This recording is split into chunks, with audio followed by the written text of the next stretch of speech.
जय माता दी। बड़ों को मेरा चरण स्पर्श और छोटों को मेरा प्यार। स्वागत करती हूँ आपके अपने इस YouTube चैनल पर। आज मैं आप सबसे बात करने आई हूँ कुंडली के एक बहुत ही खास योग को लेकर, क्योंकि कहीं ना कहीं किसी न किसी के जन्म कुंडली में एक ऐसा योग होता है जो व्यक्ति को नपुंसक बना देता है। व्यक्ति का इंटरेस्ट ही नहीं होता है पर्सनल रिलेशनशिप में आने का, और जिस वजह से कहीं ना कहीं हम देखते हैं कि संतान संबंधी प्रॉब्लम्स बहुत ज़्यादा आती हैं।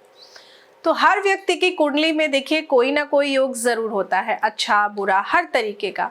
तो आज मैं आपको बताऊंगी कि कुंडली में आखिर वो कौन सा योग होता है जिसकी वजह से इस प्रकार की परेशानियां देखने को मिलती हैं, जिसकी वजह से आपके घर में, अगर आपकी जन्म कुंडली में ये योग है तो आप आज समझ जाएंगे कि इसी वजह से आपके घर में अब तक बच्चे का सुख आपको नहीं मिला है। सबसे पहले देखिए, संतान सुख में बाधाएं आना एक बहुत ही आम सी बात हो चुकी है। आजकल बहुत दिक्कत होती है क्योंकि खान पान अच्छा रहा नहीं है।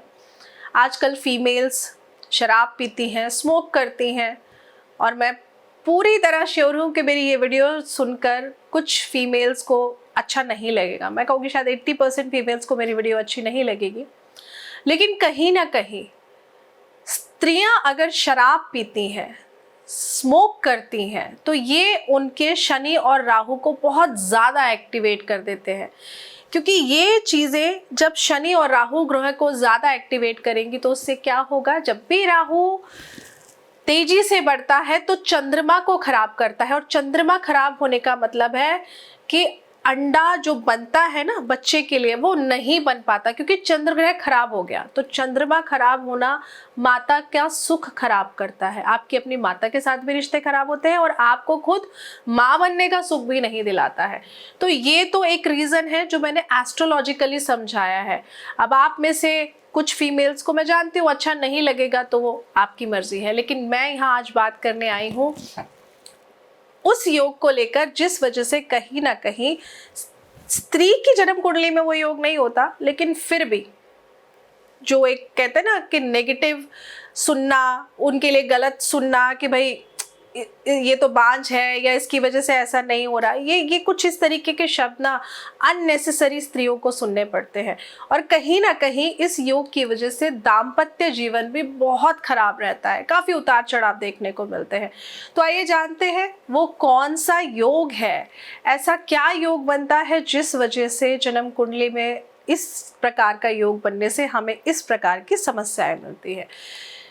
सबसे पहले तो मैं आपको ये कहूँगी कि ज्योतिष एक बहुत अच्छा शास्त्र है। इसको जितना गहराई से समझेंगे ना, बहुत बड़ा समुंदर है, आपको बहुत कुछ इसके अंदर से मिलेगा, बहुत कुछ। बस समझने की देरी है, थोड़ा सा समझेंगे सुन के। और ज्योतिष वही समझ सकता है जो अपने दिमाग को खाली करके सुने, खाली करके समझे। जो पहले से ही सोचेगा नहीं मुझे बहुत कुछ आता है, वो ज्योतिष को कभी समझ ही नहीं सकता है। तो ज्योतिष शास्त्र में तो देखिए ग्रहों को भी स्त्री, पुरुष और नपुंसक के रूप में बताया गया है, और इन्हीं ग्रहों के अनुसार व्यक्ति में हम कहते हैं ना कामेच्छा और नपुंसकता, ये दोनों चीजें आती हैं। सबसे पहले एक योग बताते हो, अगर जन्म कुंडली में शुक्र और राहु एक साथ होते हैं तो ऐसे लोगों को मन नहीं करता है फिजिकल रिलेशनशिप बनाने का। ज्योतिष शास्त्र में यौन संबंध को लेकर किसी भी व्यक्ति की कुंडली में 7वें और 8वें घर को देखने की बात कही जाती है। अगर जन्म कुंडली में ये दोनों घर सही नहीं होते हैं तो व्यक्ति में कहीं ना कहीं ऐसी प्रॉब्लम आती है कि फिजिकल रिलेशनशिप बनाने में इंटरेस्ट नहीं होता है, और व्यक्ति में ऐसे संबंधों के प्रति इंटरेस्ट बिल्कुल खत्म होने लगता है। तो सबसे पहले वो ऐसा कौन सा योग है जिस वजह से इस तरीके की प्रॉब्लम आती है, वो मैं आपको बता चुकी हूँ।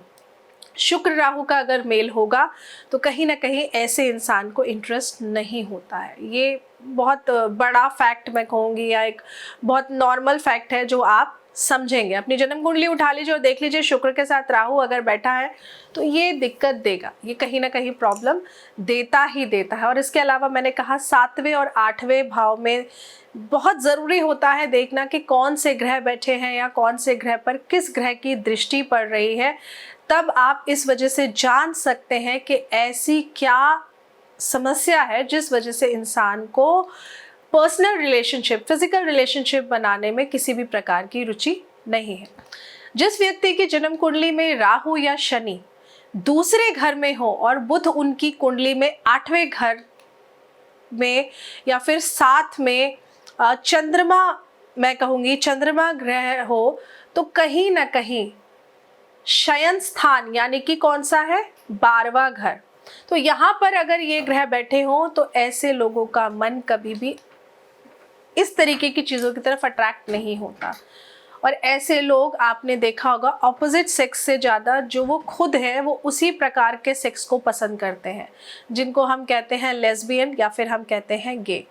तो कहीं ना कहीं इस प्रकार के योग शारीरिक दुर्बलता ज़रूर लेकर आते हैं। तो ये कुछ प्लैनेटरी प्लेसमेंट ऐसा है, जन्म कुंडली में अगर चंद्रमा जिस घर में भी बैठा हो और उसके दोनों ओर कोई पापी ग्रह हो जैसे शनि, राहु, केतु, मंगल, तो कहीं ना कहीं ये पाप कर्तरी योग बनाते हैं जो शुभ फल को काटने का काम करते हैं। कुंडली में यह योग बना हो अगर, फिर जन्म कुंडली के 8वें घर में शनि, केतु या बुध में से कोई भी नपुंसक ग्रह हो तो इस स्थिति में व्यक्ति के अंदर नपुंसकता आ ही जाती है। ये बहुत छोटी सी जानकारी है लेकिन मैं आप सबको इसलिए दे रही हूँ ताकि आप खुद अपनी जन्म कुंडली उठा के देख सकें और समझ सकें कि आपके दाम्पत्य जीवन में ये परेशानी क्यों आ रही है। बुध का 8वें घर में होना और उस पर किसी भी शुभ ग्रह की दृष्टि, फिर से बोलूंगी, गुरु, शुक्र या चंद्रमा की दृष्टि नहीं हो तो कहीं ना कहीं ऐसे में भी इंसान को इस प्रकार की समस्याएं जरूर मिलती हैं। ज्योतिष शास्त्र में बताया गया है कि अगर किसी भी व्यक्ति की कुंडली में शुक्र के साथ शनि या राहु ग्रह बैठे हो तो व्यक्ति में कहीं ना कहीं फिजिकल होने का मन नहीं करता। कुंडली में सप्तम भाव में शुभ ग्रह के होने पर स्थिति थोड़ी बहुत, मैं कहूँगी, बेहतर हो जाती है। अगर यही दोनों ग्रह 7th हाउस में बैठ जाएंगे तो स्थिति थोड़ी सी, मैं कहूँगी, बेहतर हो जाएगी। लेकिन कुंडली में अगर 8वें घर में 8th हाउस में राहु केतु में से कोई भी एक ग्रह हो और साथ में शुक्र या चंद्रमा में से कोई एक ग्रह हो तो व्यक्ति में इस प्रकार की समस्याएं देखी जाती हैं। कुंडली में शुक्र अगर आपके 8वें घर में हो और मंगल या शनि कुंडली के दूसरे घर में हो, शुक्र को देख रहा हो, तो ऐसे में भी व्यक्ति को संतान सुख मिलने में बाधा आती है। तो ये कुछ योग हैं जो मैं आपको समझाना चाहती थी कि जिस वजह से इस प्रकार की समस्याएं आती हैं। ये योग के बारे में मैं आपको इसलिए बताना चाहती थी क्योंकि आजकल मैं दिन में 8 से 10, मैं कहूँगी, कुंडलियाँ देखती हूँ जिसमें कि कहीं ना कहीं 1 या 2 कुंडली में ये इशू होता है। तो आजकल संतान ना हो पाना, ये प्रॉब्लम्स बहुत चल रही है और आप देखिएगा 99% ये प्रॉब्लम उन्हीं फीमेल्स को है जो लोग ड्रिंक करती हैं, जो स्मोक करती हैं।